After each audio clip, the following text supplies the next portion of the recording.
Caríssimas senhoras e senhores, boa noite para todos. É com muita alegria que estamos iniciando os nossos trabalhos da noite. Gostaria de, nesse momento, abraçar a todos, agradecendo a participação, as vibrações, a expectativa que brota no nosso coração para o estudo em torno da vida, da obra, das cartas de Paulo de Tarso. Nesse espaço das terças-feiras, quando nos reunimos dentro do programa Amor e Sabedoria de Emmanuel. Então são 20 horas e 1 minuto. Hoje, 10 de maio do ano de 2016. Vamos iniciar fazendo a nossa prece. Agradecendo ao nosso Pai, ao Criador do Universo. Deus, Senhor de nossas vidas. Nesse momento, com muita alegria nos reunimos naquela posição de filhos expectantes da Tua bondade, da Tua misericórdia. Ajuda-nos, Senhor, para que possamos compreender os códigos da vida imortal. Compreendendo-os, fortaleça-nos, Senhor, para que possamos trabalhar em sintonia com as leis da evolução. Dentro da dinâmica da socialização espiritual, ajuda-nos, Senhor, para agirmos conforme o nosso Mestre e Senhor Jesus nos ensinou, amando-nos uns aos outros, respeitando-nos na condição de irmãos que caminhamos juntos para aprender. Mas nesse momento de muitas dores, Senhor, que campeia no mundo, as nossas também são motivos de angústias, de sofrimentos, de preocupações. Por isso, Senhor da vida, envia o pão, o cobertor, o remédio, as energias curadoras, como também suplicamos, Senhor, a mão amiga, o braço que venha nos ajudar, ombreando as nossas dificuldades. Conceda-nos, Senhor, o ouvido para nos atender, como também, Senhor, as mãos que possam indicar quando nos encontrarmos perdidos, necessitados de orientação. Senhor, socorra todos que sofrem no mundo, que se encontram esquecidos da Tua augusta presença. Abençoe a todos que perambulam no vale das sombras e da morte, suplicando paz. Que a Tua paz, Senhor, se estabeleça nos corações de todos aqueles que nesse momento se reúnem conosco para, sobre as bênçãos do Evangelho, à luz da doutrina espírita, possamos nós outros estudarmos para aprendermos a servir cada vez melhor. Se conosco, Senhor, e que estejamos contigo, sendo fiéis na condição de filhos, expressando, Senhor, a tua incomparável luz, amor, justiça e bondade.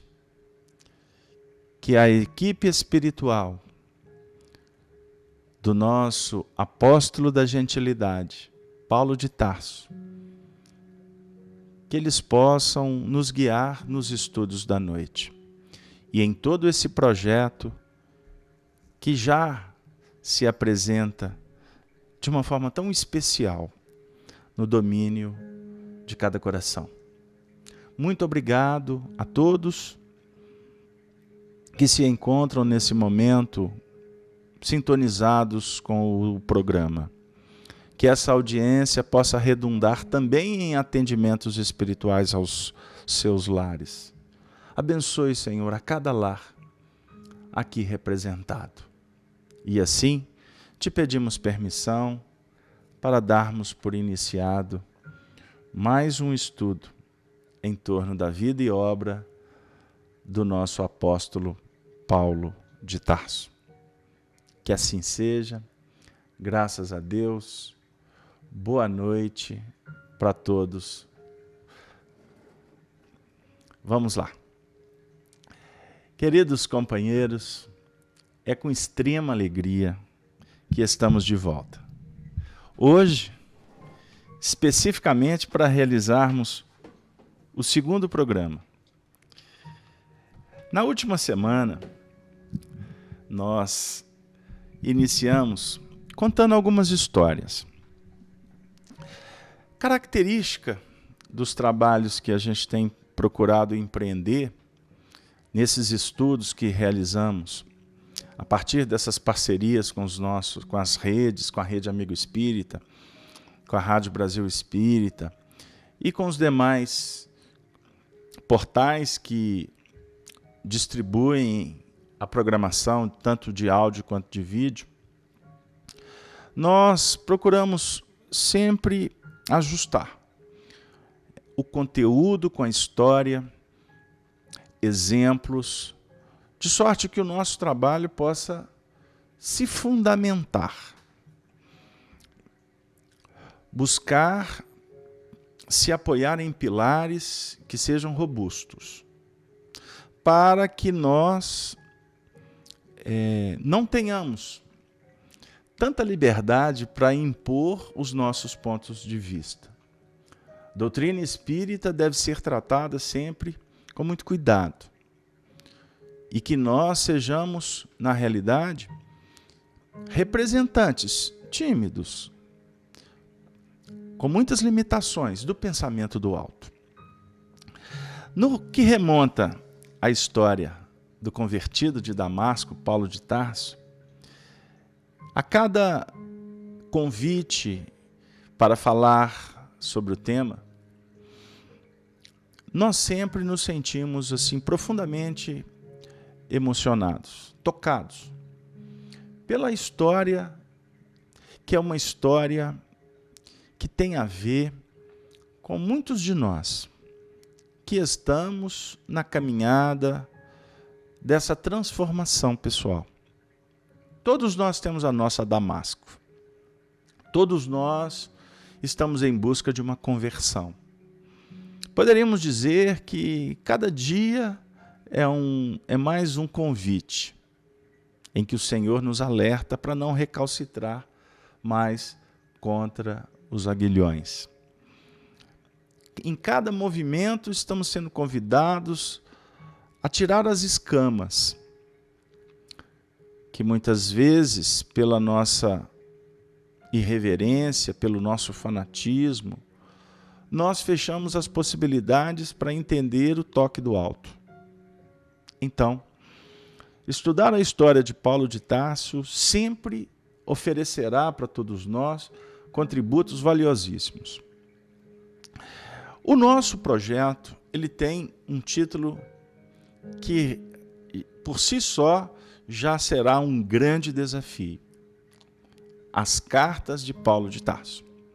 Então, se na última semana nós contamos histórias, falamos da vinculação de Emmanuel com Paulo, a importância de Paulo no projeto da evangelização dos novos tempos, a presença de Paulo, de Estevão, e nós podemos depreender com muita tranquilidade, na própria condução da obra mediúnica de Francisco Cândido Xavier, no século XX, tanto que, é verdade, essa nossa afirmativa, com muita convicção, que a obra mais pungente de toda a psicografia, de toda a lavra de Chico Xavier, sem sombra de dúvida, é o romance Paulo e Estevão. E a gente precisa de procurar tirar o véu para entender algumas coisas. Porque os espíritos superiores, cada ensinamento, cada frase, cada livro, cada comportamento daqueles que os representam, eles estão trazendo conteúdos evangelizantes. São notícias que, por trás, apresentam a própria presença do Espírito de verdade na nossa vida. Jesus, a pleiade de espíritos que o representam, guiando os destinos do nosso mundo, do nosso orbe.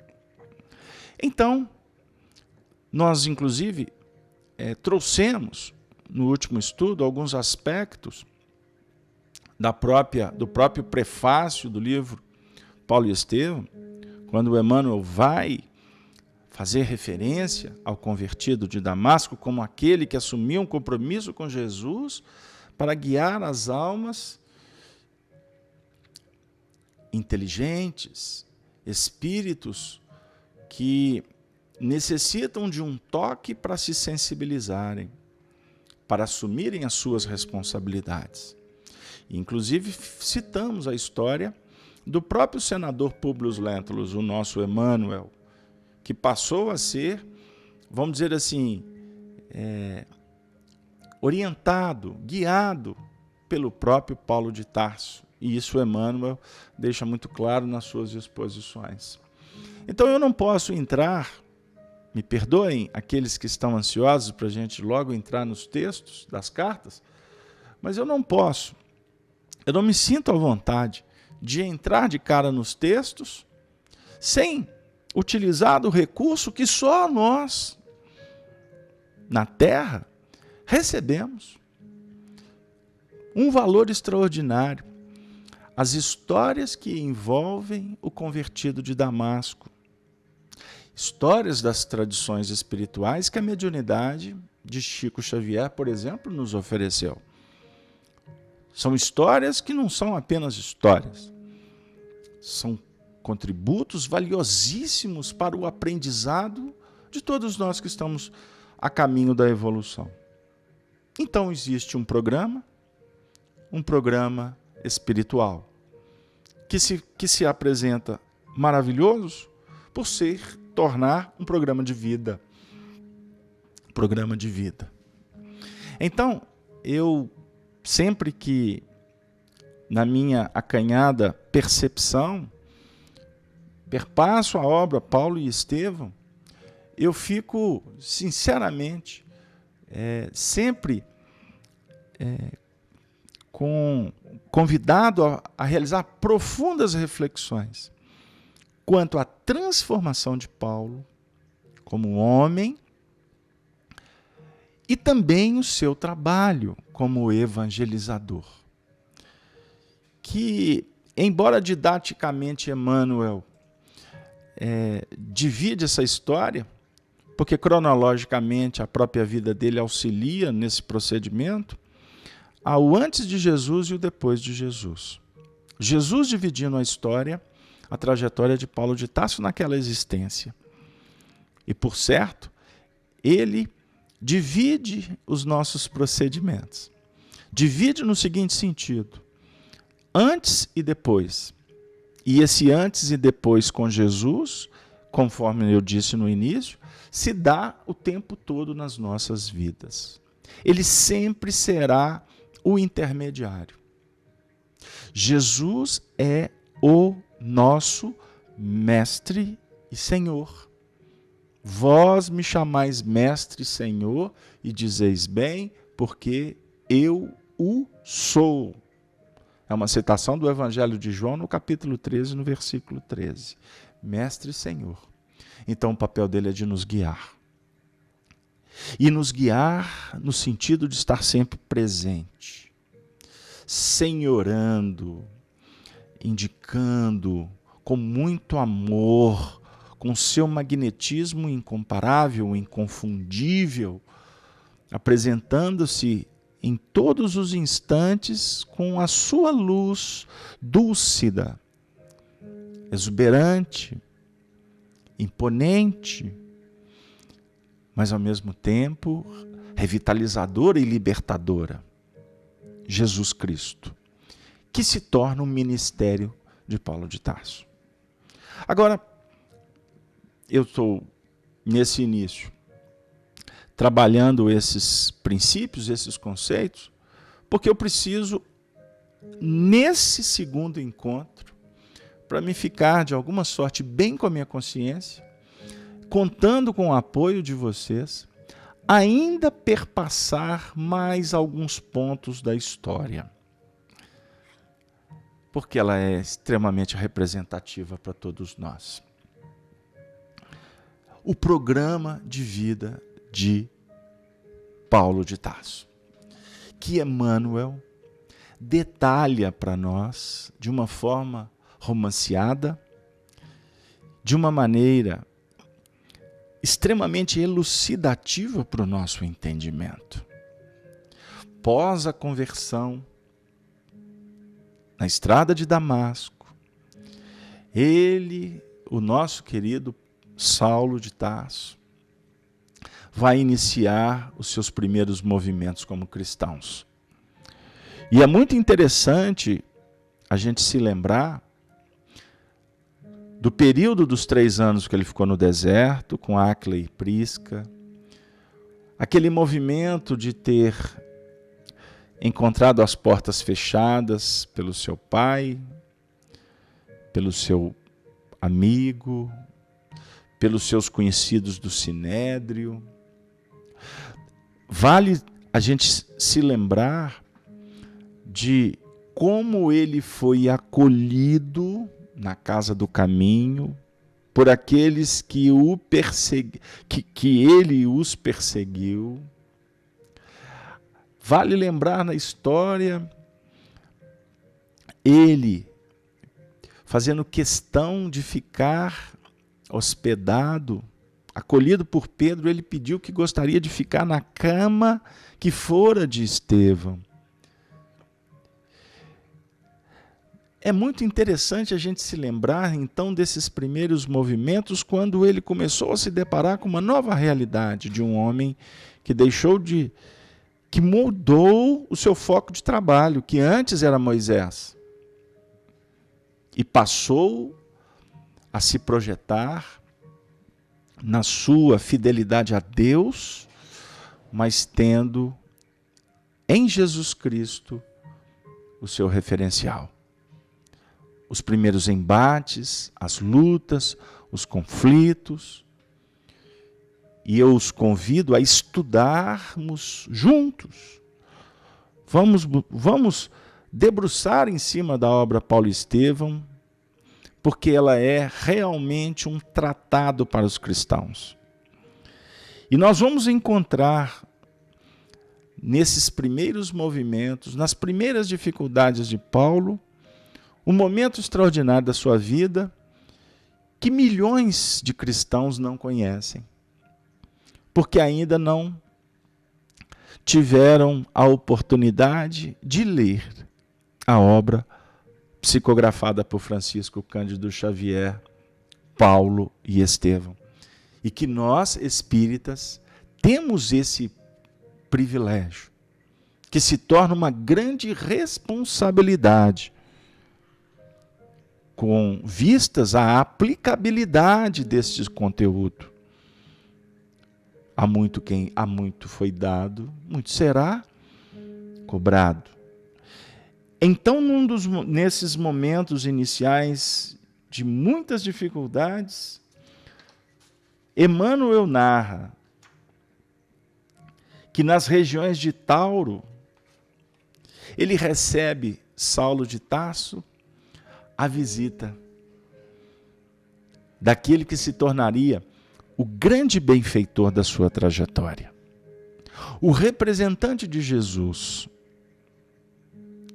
Estevão, aquele que foi apedrejado, que foi morto, sob a responsabilidade do doutor, então, Saulo de Tarso. E ele se encontrava choroso, sozinho. Então ele vai ter aquela visão espiritual conhecida, que é descrita, inclusive, na segunda epístola aos Coríntios, no capítulo 12, no versículo 2 e 4, ou 2 a 4. Se vocês me permitem, eu vou apenas citar. Conheço um homem em Cristo que há 14 anos. Se no corpo não sei, se fora do corpo não sei, Deus o sabe, foi arrebatado até o terceiro céu. E sei que o tal homem foi arrebatado ao paraíso e ouviu palavras inefáveis, de que o homem, Saulo, não é lícito falar. Emmanuel disse, concluindo a nota: dessa gloriosa experiência, o apóstolo dos gentios extraiu novas conclusões sobre suas ideias notáveis, referente inclusive ao corpo espiritual. Estudemos Paulo de Tarso, como diz Emmanuel, e não nos arrependeremos. E nesse arrebatamento, portanto, ele se encontra com Abigail e Estevão. Choroso, triste, vivendo o seu início de Calvário, ele recebe então, mediante a sua busca, um verdadeiro roteiro de vida, que eu gostaria de conversar com você sobre esse roteiro, porque ele fundamenta toda a trajetória de Saulo, de Paulo, que inclusive fez dele o campeão da evangelização, da divulgação da mensagem de Jesus, que vai ser objeto dos nossos estudos nas cartas. Inclusive, mais à frente, nós vamos falar de como surgiu as cartas. Mas hoje, nós vamos trabalhar então alguns destes conceitos que Abigail ofereceu para o nosso doutor. Ele chorava e ela diz: por que choras? O moço tarcense, agora de pé, desatou em pranto convulsivo. Aquelas lágrimas não eram somente um desabafo do coração abandonado no mundo. Traduzia um júbilo infinito, uma gratidão imensa a Jesus, sempre pródigo de proteção e benefícios. Quis aproximar-se, oscular as mãos de Estevão, rogar perdão para o nefando passado, mas foi o Marte do caminho que, na luz de sua ressurreição gloriosa, aproximou-se do ex-rabino e abraçou efusivamente, como se o fizesse a um irmão amado. Beijando-lhe a fronte, murmurou com ternura: Saulo, não te detenhas no passado. Quem haverá no mundo isento de erros? Só Jesus foi puro. Em meio a oceano de venturas, ele queria falar das suas alegrias, agradecer. Amparado por Estevão, diante de Abigail, na sua mais formosa do que nunca, ele se recorda do passado, do amor, do noivado, naqueles momentos inesquecíveis para o seu coração. E aí passou pela cabeça dele o porquê que Abigail tinha partido para o mundo espiritual, sendo que eles poderiam ter constituído um lar, uma família. E em meio às elaborações mentais, ela se aproxima de uma forma cândida, terna, cuidadosa e disse: nunca nos faltará um lar. Nunca, Paulo, nos faltará um lar. A sua alma materializada diante daquele que se sentia órfão do seu amor, desventurado, escuta esta frase que cala fundo no nosso coração. Nunca nos faltará um lar. Tê-lo-emos no coração de quantos vierem à nossa estrada. Quanto aos filhos, temos a família imensa que Jesus nos legou em sua misericórdia. Os filhos do Calvário são nossos também. Eles estão em toda parte, esperando a herança do Salvador. Gente, Emmanuel, na introdução da obra, afirma: não é possível falar de Paulo sem falar de Estevão, sem falar de Abigail. Foi essa trilogia perfeita que unida, unificada, definiu a base do projeto que Paulo na terra realizou. Poderíamos dizer que Estevão, o filósofo, Estevão, a razão, Abigail, o coração, e Paulo, o lidador operoso, que aplicou na ciência da vida os princípios filosóficos do mundo espiritual, tendo no seu sentimento, na união perfeita com Abigail, o casamento que frutificou nas cartas vivas do Evangelho. Pegaram lá? Esse movimento que as minhas paupérrimas palavras tentam relembrar para vocês, define procedimentos que têm a ver com toda a nossa estrutura, que precisa de ser compreendida para que nós realizemos o bem, a vitória sobre nós mesmos. Não nos faltará um lar.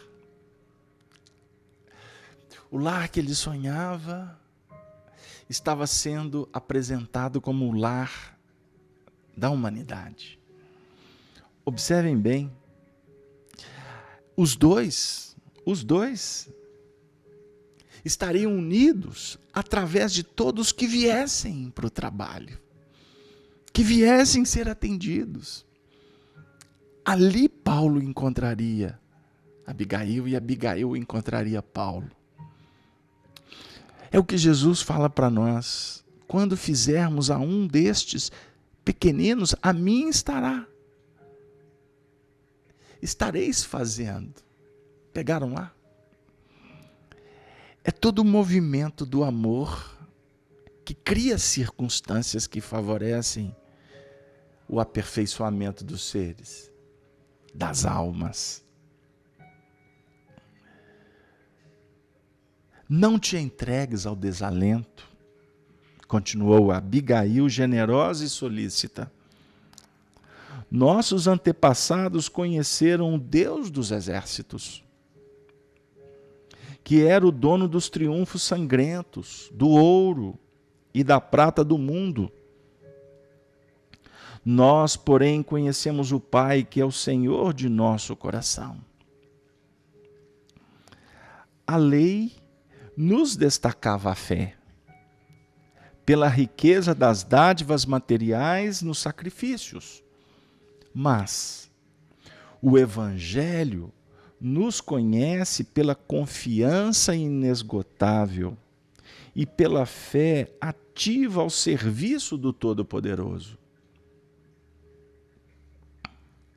É preciso ser fiel a Deus, Saulo, ainda que o mundo inteiro se voltasse contra ti. Possuirias o tesouro inesgotável do coração fiel. A paz triunfante do Cristo é da alma laboriosa, que obedece e que confia. Não tornes a recalcitrar contra os aguilhões. Esvazia-te dos pensamentos do mundo, quando hajas esgotado a derradeira gota da posca dos enganos terrestres. Jesus encherá teu espírito de claridades imortais. E aqui, observemos que interessante. Ela pronuncia a frase que foi dita por Jesus para ele. A mesma frase através da boca, do coração, do sentimento, da alma dele, dando um colorido especialíssimo, como se a mensagem do Cristo fosse ainda um pouco ajustada, porque ela estava mais na frequência dele. Então, muitas vezes nós precisamos ouvir a frase de Jesus através de intermediários que nós nos sintonizamos, que nos afinizamos. Eis o papel dos guias, dos anjos, dos padroeiros, dos benfeitores, dos orientadores. Todos eles estão repetindo o que Jesus disse. Porém, na dinâmica possível da nossa compreensão, pelas vias do coração ou pelo entendimento racional. Ele estava todo envolvido em profundo consolo. O interessante é que o Emmanuel diz que ele ficou perplexo porque ele estava sem condição de articular uma frase diante do êxtase. Por isso é que ele disse na sua epístola aos Coríntios que ao homem não era dado revelar. Não era dado revelar essas minudências, porque eram muito particulares. E, por certo, foi necessário mais de 2000 anos para a gente poder entender esse mecanismo. Porque até então era um procedimento só do discípulo com o mestre. E o mestre opera através dos discípulos para o discípulo. Porque o que impera no universo, dentro da jurisdição do nosso mestre Senhor, por isso é que ele é Senhor, é uma lei intitulada colaboração. O Evangelho é trabalhado ao nível da colaboração. Está escrito no prefácio do livro Paulo e Estevão, ditado por Emmanuel, e que Chico Xavier foi um fiel tradutor, copista. Foi Chico que registrou, na sua mediunidade esplendorosa. Pegaram lá a colaboração. E em meio a este êxtase, ele indagava, ele tinha esperança, queria trabalhar pelo Cristo em todos os lugares e circunstâncias. Então, o mestre sacrificara-se por todos os homens, dedicar-lhe a existência representava então um nobre dever. Enquanto formulava esses pensamentos, recordou da dificuldade de harmonizar-se com as criaturas. Teria lutas. Lembrou-se da promessa de Jesus que estaria presente onde houvesse irmãos reunidos em seu nome. Mas tudo lhe pareceu subitamente difícil naquela rápida operação intelectual. Aí ele lembra das sinagogas, religiosos combatendo entre si. A própria igreja de Jerusalém, sobre a influência judaizante, ortodoxia, o que vem de fora para tentar enxertar, modismos, polêmicas. Vocês já viram falar disso na história das religiões? Pois é. Ele pensou, como que eu vou me harmonizar com tudo isso? Observemos, queridos amigos, o que Abigail disse para ele. A todos os amigos que se encontram no chat, muito obrigado ao Fábio, a Cleusa, o Monteiro, Francisco, Jardel, todos que se encontram conosco. Prestem atenção no que Abigail disse. Reclamas, companheiros concordes contigo nas edificações evangélicas. Reclamas. Mas é preciso lembrar que Jesus não os teve.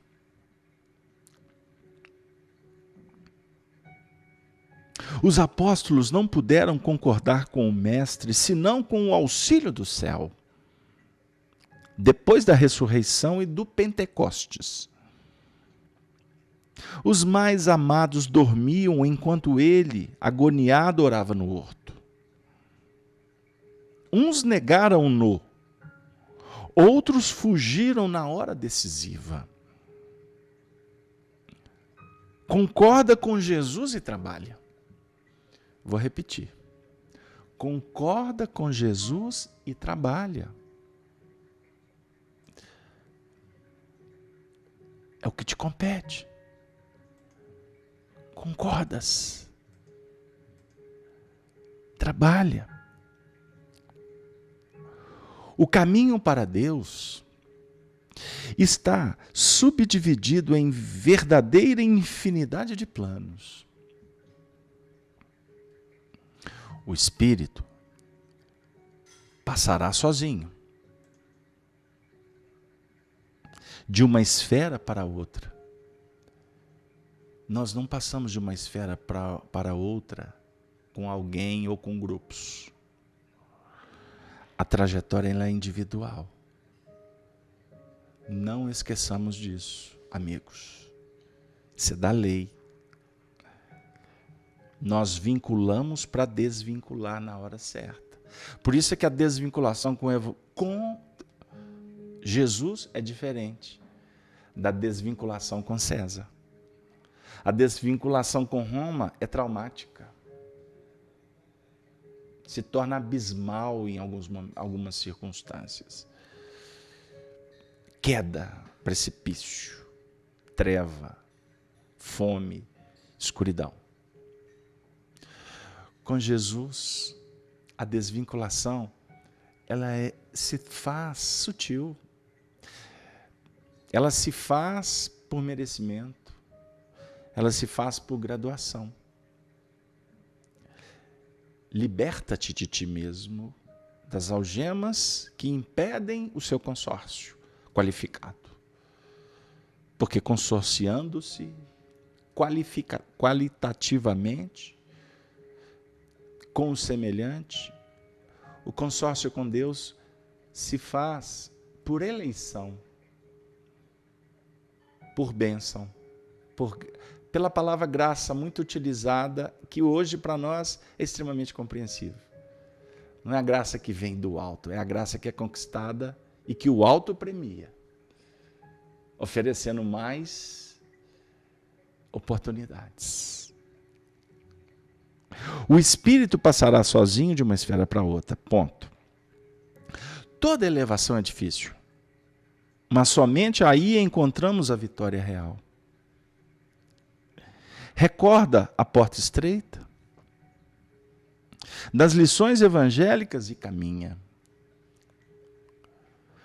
Quando seja oportuno, Jesus chamará ao teu labor os que possam concordar contigo, em seu nome. Dedica-te ao Mestre em todos os instantes de tua vida. Serve-o com energia e ternura, como quem sabe que a realização espiritual reclama o concurso de todos os sentimentos que enobreçam a alma. Saulo estava enlevado. Como que poderia traduzir sensações tão cariciosas que tomavam-lhe o coração num contentamento inenarrável, de inefáveis expressões? Quis agradecer, mas Abigail adiantou-se sempre carinhosa.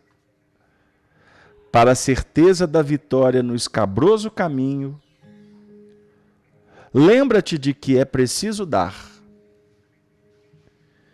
Jesus deu ao mundo quanto possuía e, acima de tudo, deu-nos a compreensão intuitiva das nossas fraquezas para tolerarmos as misérias humanas.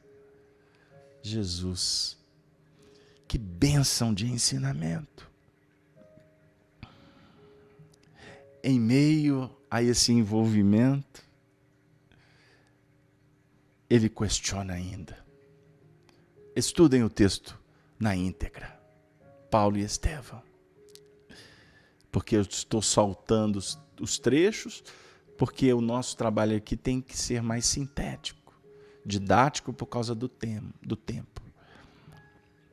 O que fazer para adquirir a compreensão perfeita dos desígnios do Cristo? Você já se fez essa pergunta?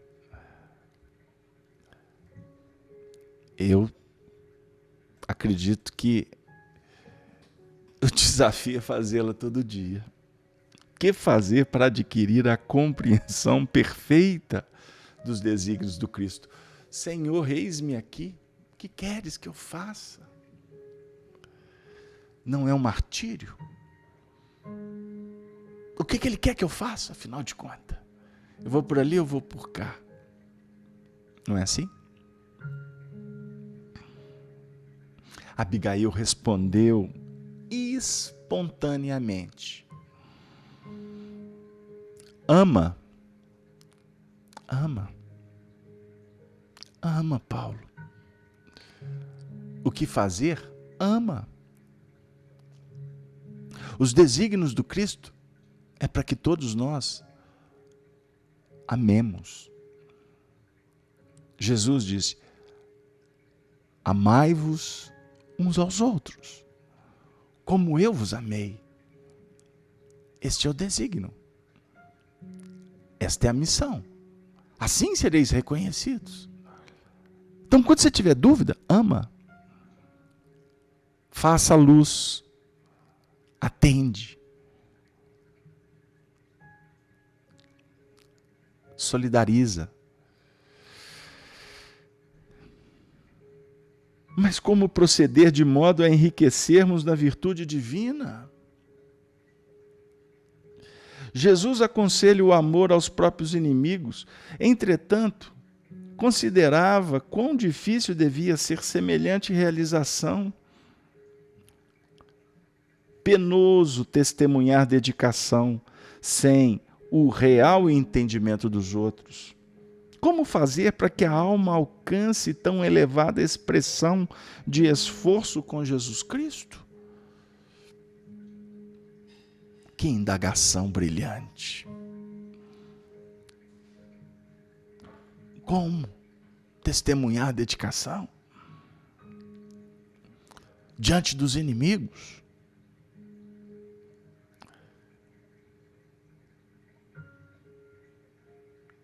Trabalha, esclareceu a noiva amada, sorrindo bondosamente. Trabalha, trabalha, ama e trabalha, ama e trabalha, ama e trabalha. Ocupa o teu tempo, trabalhando e amando.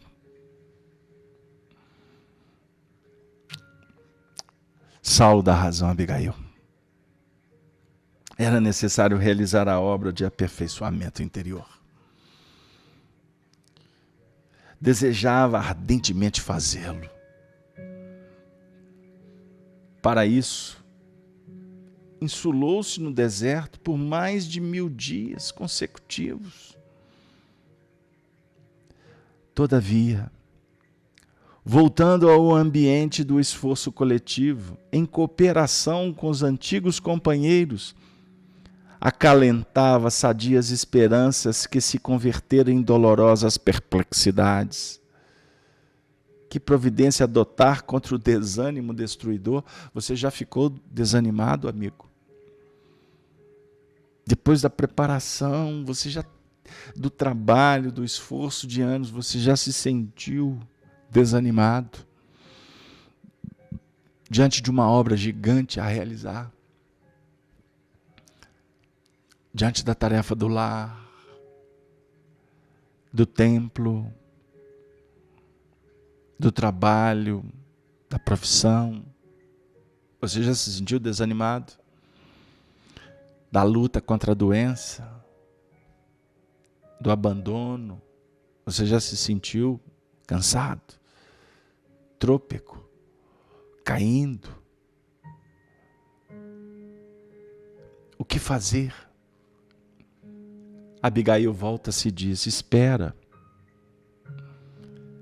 E ela fala isso num gesto de ternura, solicitude, bondade, para esclarecer a alma, que deve estar pronta para atender o programa divino, em qualquer circunstância, longe dos caprichos pessoais. Longe dos caprichos pessoais.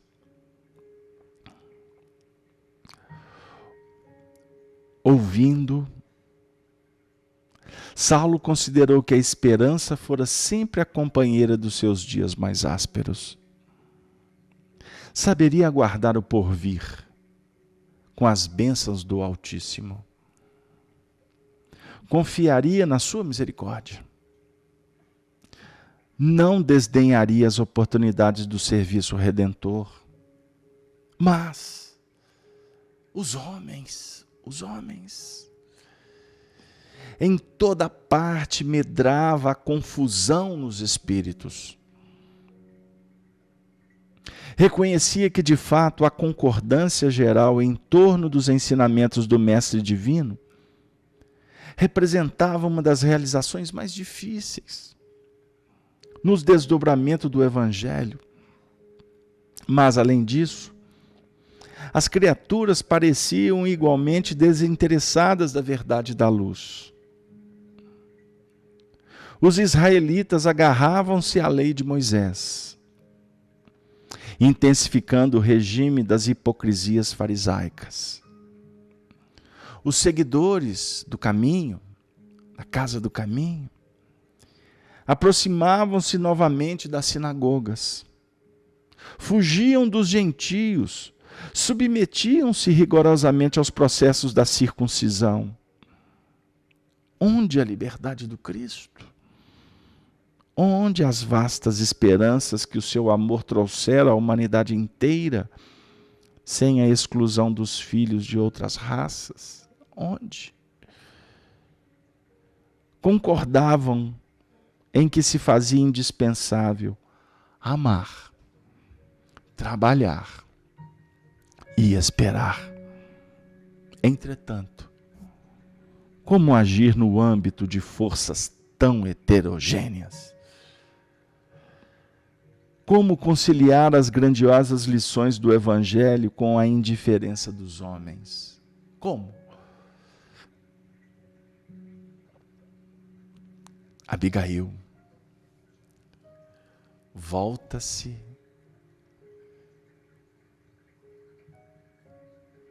com as mãos, aperta-lhe as suas, a indicar despedidas,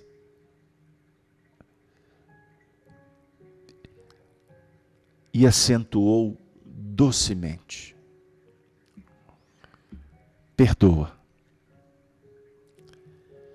Perdoa, Saulo. Em seguida, o seu vulto luminoso pareceu diluir-se como se fosse feito de fragmentos de aurora. Ama, trabalha, espera, perdoa. Eis o programa, eis o desafio. Jardel, seja bem-vindo, amigo. Esteja conosco para que nós possamos ter cada vez mais incentivo para estudarmos juntos. Anita, Cleusa, ao Fábio, a todos que se encontram no chat, a Maria de Fátima, a Helena, querida bondosa Helena, André Garcia, Anita, eu já citei, todos. Vocês são almas bondosas. Vamos, nesse momento, eu os convido.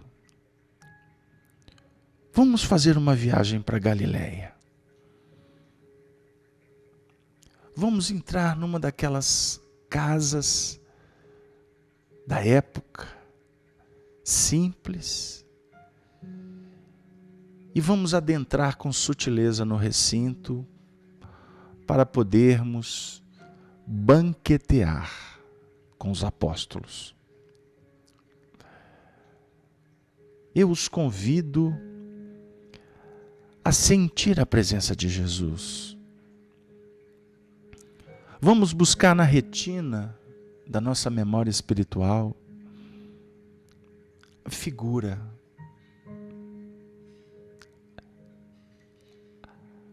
amorosa, sábia, branda, compreensiva, amiga de Jesus, distribuindo com harmonia o pão. Vamos nos envolver na ceia inesquecível, quando ele lava os pés dos discípulos, quando ele se proclama mestre, Quando ele fala da necessidade de limparmos as bases da vida, os pés. Quando ele respeita a nossa individualidade, que ainda se vincula à materialidade, não como afirmara Pedro, não, mestre, não só os pés, lava-me o corpo todo. Ele compreende e disse, não, Pedro, não precisa de lavar o corpo, basta lavar os pés. Purifica a base dos teus princípios, dos teus sonhos, dos teus ideais. E no trabalho, jamais permitas que as impurezas, a poeira, o pó das estradas, fixem-se nas tuas alparcas, nos teus pés. Sacuda. Volte para vós a paz que a pureza da alma oferece como prêmio. Em mim tereis paz. Eu não vos deixarei órfãos, estarei convosco. Tende bom ânimo, eu venci o mundo. Na casa de meu pai há muitas moradas. Tenham confiança, eu enviarei o Consolador. Porque eu sou o caminho, a verdade e a vida, mas é necessário que eu vá para que o Consolador venha, o Espírito que vai vos guiar. O Espírito Verdade, que virá em meu nome. Que na realidade é o Espírito Crístico, que nesse momento envolve a todos nós. Nesse instante sacia a nossa fome, porque se expressa em amor, em bondade. São valores que não podem ser esquecidos.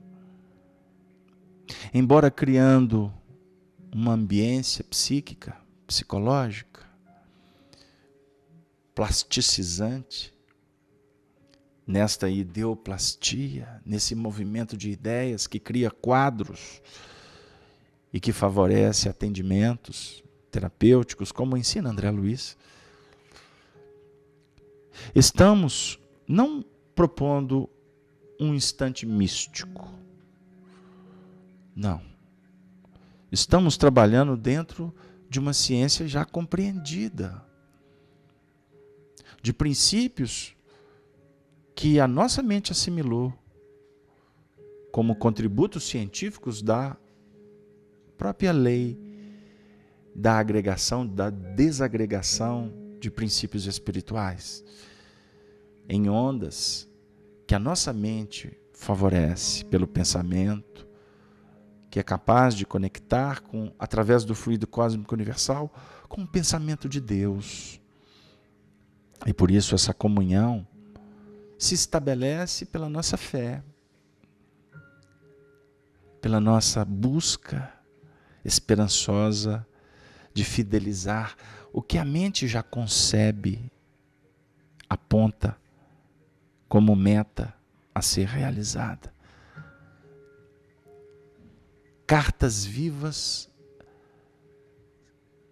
são frutificadas, são sustentadas, são escritas pelo amor, pelo trabalho, pela espera, pelo perdão.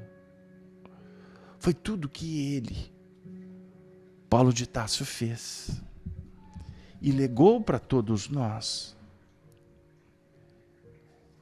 Porque ele foi percebendo ao longo do tempo a parte operacional do que Abigail trouxe para ele, favorecida pela presença de Estevão, que era necessário que ele confirmasse a conversão todos os dias da sua vida,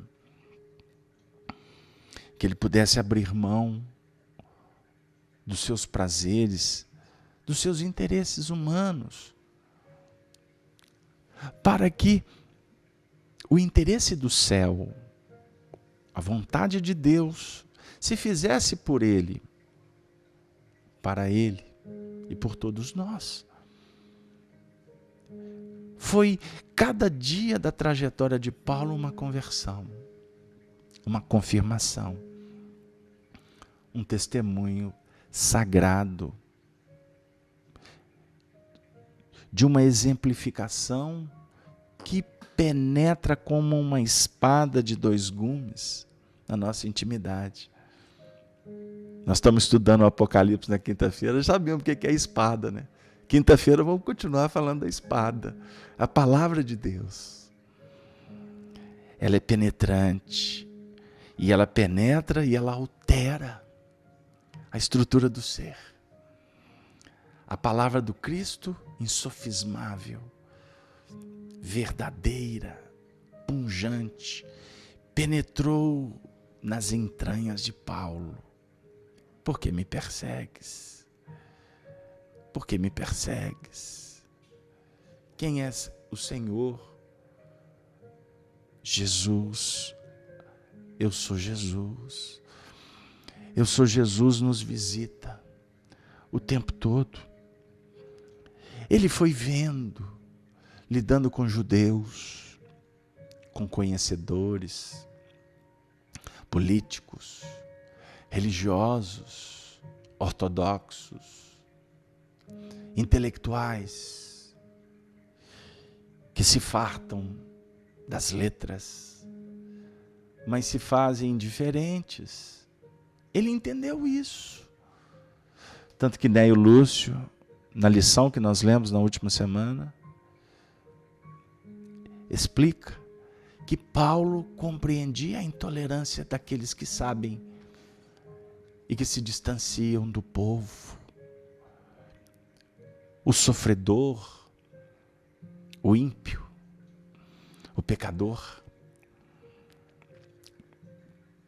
o desfavorecido, o criminoso, o viciado, o traumatizado, o abandonado, o órfão. Ele clama, ele suplica ajuda, ele precisa da misericórdia.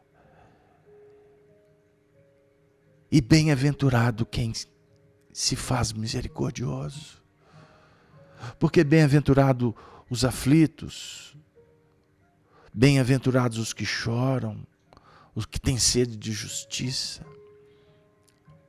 São aqueles que já se conectam na busca do atendimento.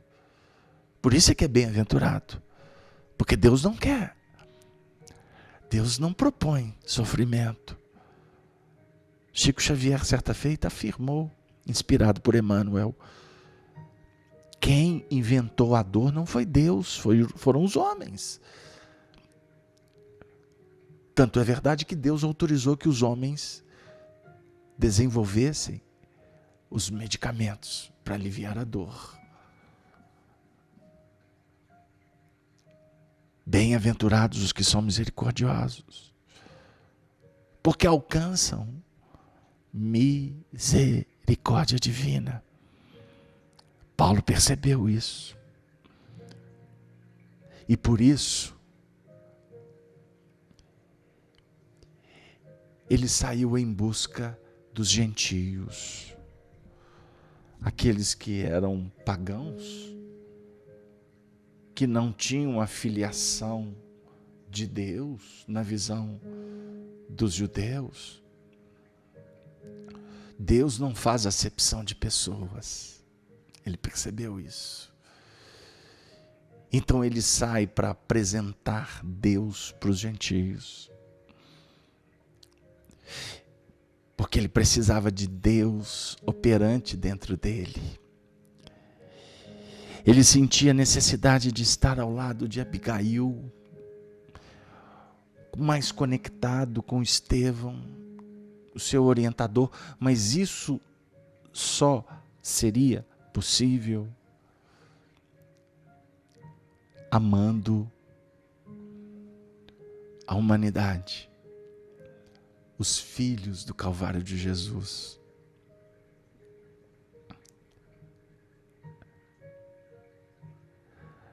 Certa feita ele disse, conforme a afirmativa de Emmanuel: comparo o Evangelho a um campo infinito que o Senhor nos deu a cultivar. Alguns trabalhadores devem ficar ao pé dos mananciais, velando-lhes a pureza. Outros revolvem a terra em zonas determinadas, mas não há dispensar a cooperação dos que precisam empunhar instrumentos rudes, desfazer cipoais intensos, cortar espinheiros para ensolarar os caminhos. É uma afirmativa dele. A vida foi passando. Cada vez mais a sabedoria se dinamizava na sua intimidade. O Espírito Santo, o Espírito da verdade, cada vez que passava ia definindo a importância da simplicidade, da evangelização dos gentios, e nos ambientes em que Paulo e Barnabé, Timóteo, frequentavam, era possível que os Espíritos se materializassem nos procedimentos da ectoplasmia. Tamanha pureza de propósito. Diante desses fenômenos, Paulo chorava copiosamente, agradecendo o amparo, as sensações, a certeza que ele alimentava, que o mestre o chamava-o para responder. E esse chamamento, ele tinha convicção que, se precisasse, ele iria aos confins do mundo. Ai, que vontade de estudar o livro Paulo e Estevão de novo com vocês. Mendigos, sofredores, doutores, romanos, judeus, sábios, loucos, tiranos,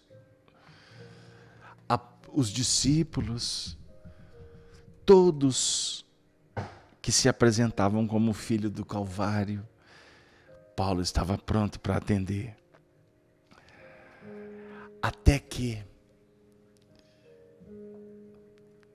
quando conseguiu estabelecer a igreja na cidade de Coríntios,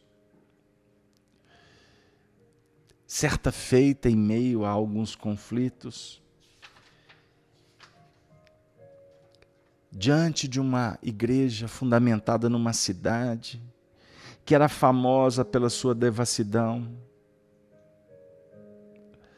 onde o apóstolo costumava dizer que dos pântanos nasciam muitas vezes os lírios mais belos, e como onde há muito pecado, há muito remorso e sofrimento.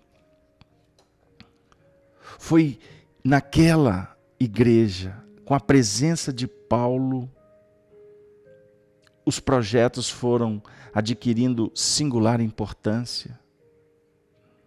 E na sua estadia, quase que diariamente chegavam emissários das regiões mais afastadas. Eram portadores da Galácia, a pedirem providências para as igrejas de Pisídia, companheiros de Icônio, de Listra, de Tessalônica, de Chipre, de Jerusalém. Em torno do apóstolo formou-se um pequeno colégio de seguidores, de companheiros permanentes, que com ele cooperavam nos mínimos trabalhos. Paulo, entretanto, preocupava-se intensamente. Os assuntos eram urgentes, quão variados. Não podia olvidar o trabalho de sua manutenção. assumira compromissos pesados com os irmãos de Corinto. Devia estar atento à coleta destinada a Jerusalém. Não podia desprezar as comunidades anteriormente fundadas. Aos poucos, compreendeu que não bastava enviar emissários. Os pedidos choviam de todos os sítios. Por onde perambulara, levando as alviçaras da Boa Nova. Os irmãos carinhosos e confiantes contavam com a sua sinceridade e dedicação, compelindo-o a lutar intensamente. Sentindo-se incapaz de atender a todas as necessidades ao mesmo tempo, o abnegado discípulo do Evangelho, valendo-se um dia do silêncio da noite, quando a igreja se encontrava deserta, rogou a Jesus, com lágrimas nos olhos, não lhe faltasse com os socorros necessários ao cumprimento integral da tarefa. Ele orou com fervor. Ele precisava dos elementos, dos recursos. Ele suplicava a Jesus o amparo e o esclarecimento para aquele momento grave. Com lágrimas nos olhos, ele precisava de Jesus como nunca. Terminada a oração, sentiu-se envolvido em branda claridade. Teve a impressão nítida de que recebia a visita do Senhor. Genuflexo, experimentando indizível comoção, ouviu uma advertência serena e carinhosa. Não temas. Não temas.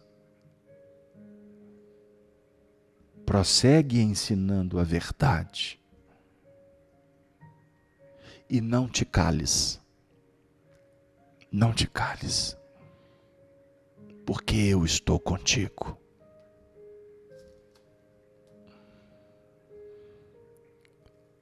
O apóstolo deu curso às lágrimas que lhe fluíam do coração. Aquele cuidado amoroso de Jesus, aquela exortação em resposta ao seu apelo, penetravam-lhe a alma em ondas cariciosas. A alegria do momento dava para compensar todas as dores e padecimentos do caminho. Desejoso de aproveitar a sagrada inspiração do momento que fugia, pensou nas dificuldades para atender às várias igrejas fraternas. Tanto bastou para que a voz dulcíssima continuasse. Não te atormentes com as necessidades do serviço. É natural que não possas assistir pessoalmente a todos ao mesmo tempo. Mas é possível a todos satisfazeres simultaneamente pelos poderes do Espírito.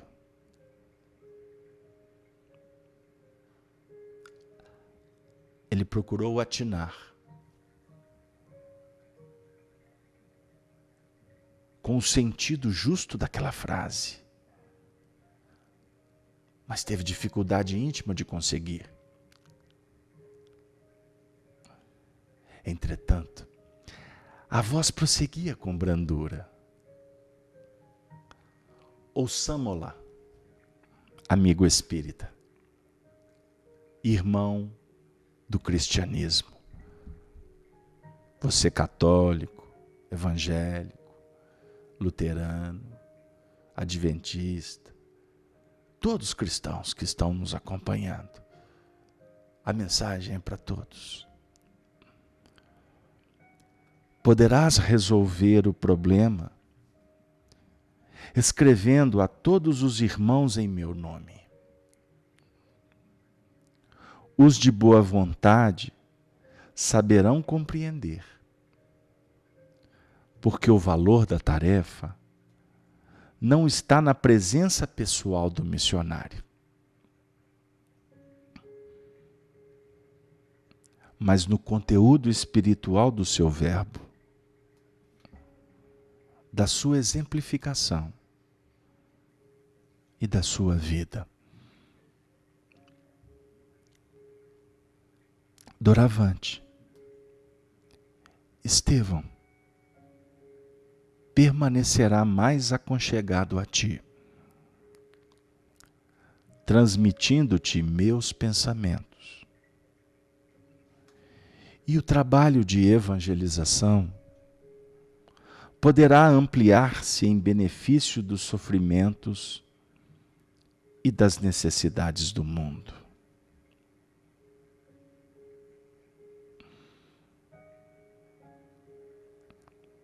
O dedicado amigo dos gentios viu que a luz se extinguira. O silêncio voltara a reinar entre as paredes singelas da igreja de Corinto. Mas, como se houvera sorvido a água divina das claridades eternas, conservava o espírito mergulhado em júbilo intraduzível. Recomeçaria o labor com mais afinco.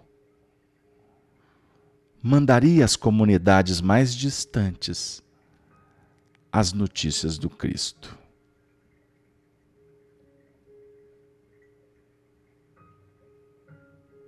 De fato, logo no dia seguinte, chegaram portadores de Tessalônica, com notícias desagradabilíssimas. Os judeus haviam conseguido despertar na igreja novas e estranhas dúvidas e contendas. Timóteo corroborava com as observações pessoais. Reclamavam a presença do apóstolo com urgência. Mas este deliberou pôr em prática o alvitre do mestre. E recordando que Jesus lhe prometera associar Estevão à divina tarefa, julgou não dever atuar por si só e chamou Timóteo e Silas para redigir a primeira de suas famosas epístolas.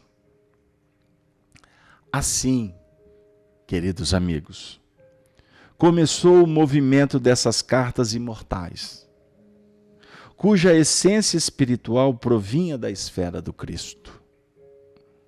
Através da contribuição amorosa de Estevão, companheiro abnegado e fiel daquele que se havia arvorado na mocidade em primeiro perseguidor do cristianismo.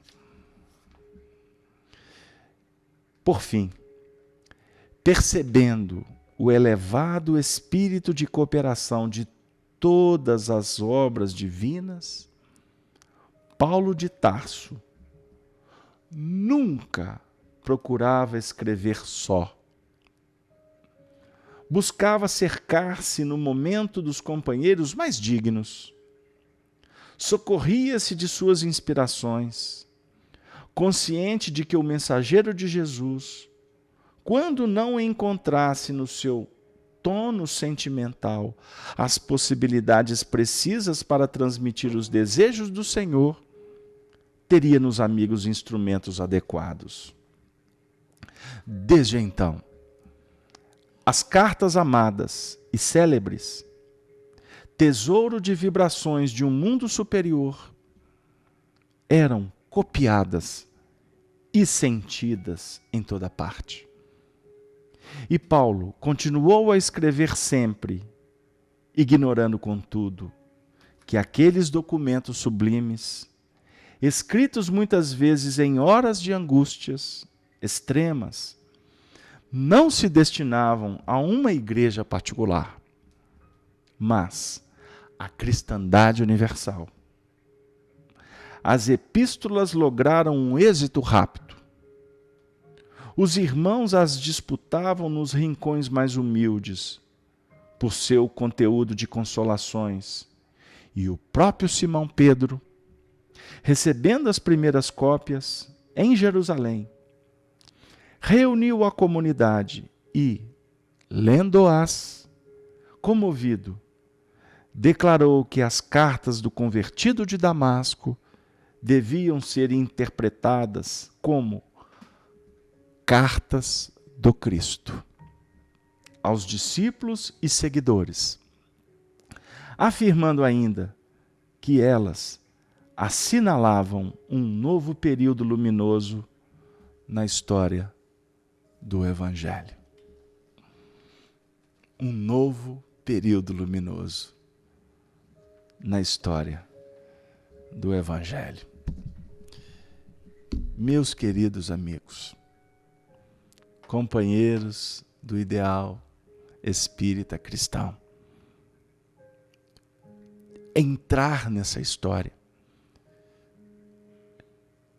é de um valor, é de uma beleza, é de uma significação transcendental.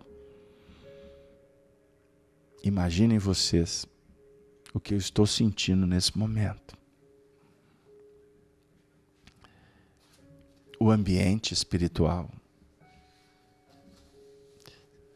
se transporta para esferas radiosas.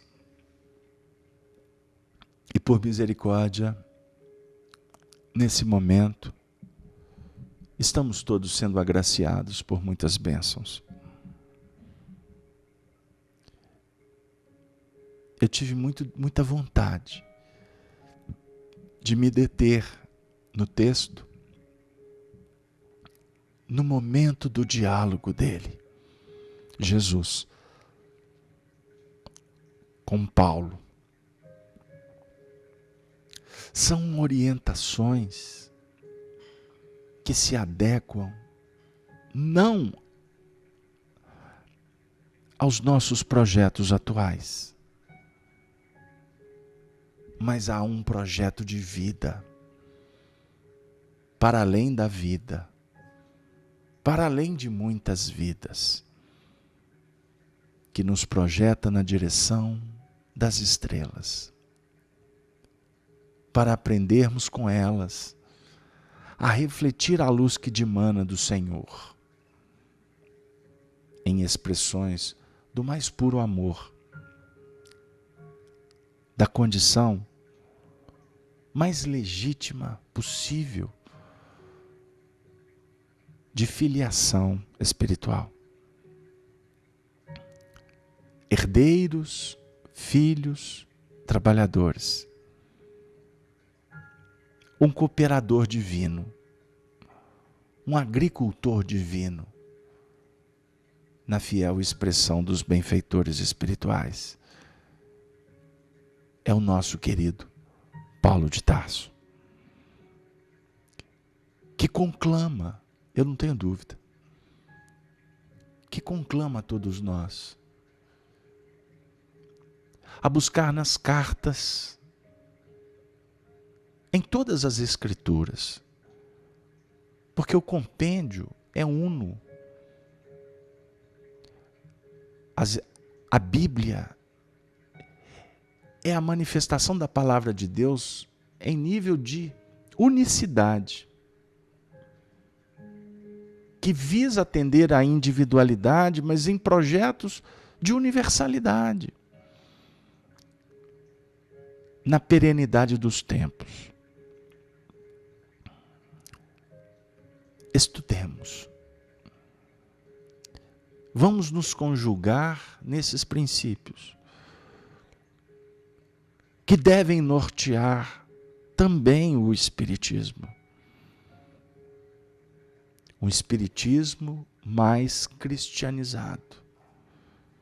É um refrão da letra da música Alegria Cristã, de 1958, escrita por Leopoldo Machado, que se tornou o hino para as mocidades espíritas do Brasil.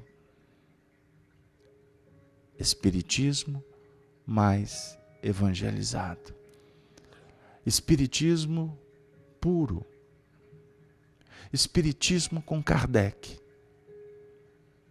O Espiritismo com Jesus. Um Espiritismo que não precisa de vaidades. Não precisa de pessoas. Como Jesus diz para Paulo, o que vale é a pujança do Espírito, que deve ser promovida, divulgada, para que cada um receba não a pessoa, a personalidade, mas a mensagem espiritual. Embora as presenças sejam marcantes, favorecem o estímulo, o estudo, mas elas podem ser prescindíveis. Elas não ensejam tudo. Meditemos num espiritismo para o futuro. Um espiritismo de grupos. Espiritismo de famílias. Espiritismo nos lares. Os templos preparando, mas a vivência na sociedade. Porque o Espiritismo não vai ser a religião do futuro, como preconizou Allan Kardec. O Espiritismo será a alma das religiões, porque o Espiritismo é o cristianismo. Por isso que a mensagem das cartas não se circunscreveram às igrejas, mas se transformaram, se transportaram em cartas para a cristandade universal. Nem o Paulo tinha essa dimensão na época, porque ele foi instrumento. Como instrumento nós estamos sendo agora, em deixar registrado para a posteridade essas reflexões. Quem sabe vamos ser nós mesmos que vamos retornar em outras vidas para buscar esses estudos e transformá-los de verdade nas nossas atitudes. Porque a devassidão de Corinto, ela está implementada no mundo das contradições, das organizações criminosas que estão nos guetos, como nos palácios, no poder, administrando nações, nos rincões religiosos. Um mundo em que o que é valorizado, sustentado, é o adversário chamado egoísmo, vaidade, orgulho, arrogância, prepotência. As cartas de Paulo são endereçadas para os corações que sentem saudade de Jesus e que precisam da presença dele nas expressões simples e dadivosas verdadeiras e caridosas,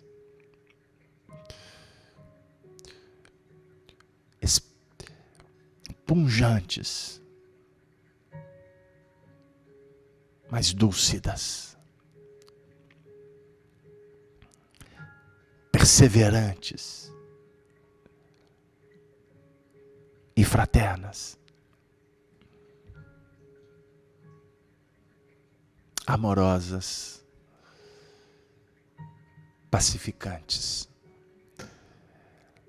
Que nesta vibração de paz, de harmonia e de amizade, nós gostaríamos de deixar aqui um ósculo e um amplexo, um beijo e um abraço fraterno, amigo, deste desvalido do caminho. E nos despedimos dizendo: Ave, Ave, Ave Cristo. Muito obrigado pelas vibrações, pelas presenças, e que na próxima semana nós possamos já começar a trabalhar os textos, conhecendo-os de alguma sorte, os seus objetivos, a conotação de cada uma das cartas, para mais à frente a gente fazer o estudo delas, procurando nas Escrituras jamais particular interpretações, mas um respaldo da doutrina espírita, a opinião, a presença de todos, endereçando não só durante os estudos as participações, mas encaminhando para nós observações, críticas, e-mails, para que a gente possa fazer desse trabalho uma eira de muita alegria, de muita fraternidade, de muita esperança, porque dias melhores estão a caminho. Esta é a promessa de Jesus. Não vos deixarei órfãos, jamais. Agradecemos a equipe espiritual, benfeitora, municiadora, sustentadora, idealizadora desse projeto, dessa grande rede de fraternidade espiritual. Tenham todos uma boa noite e que ao repousar, nos preparando para as ambiências espirituais, lembremos daquela que é a veleira do nosso coração, Maria Santíssima. Muito obrigado, tenham todos uma boa noite, valeu, até a próxima oportunidade.